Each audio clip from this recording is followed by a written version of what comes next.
Assalamu Walaikum. Hello friends, how are you? Welcome back to my another video. In this video, I am going to show you how to find and replace a specific text in Microsoft Excel.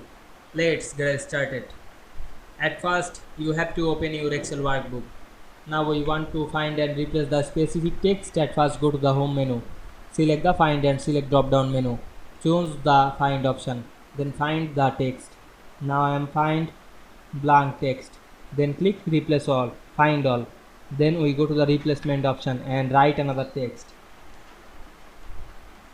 Then select replace all option. We can see here all done. We made 3 replacement. Click OK and close the window. Now we can see we find and replace a specific text easily. I hope you enjoyed my video. Please like, comment, share and subscribe my channel. Thanks for watching.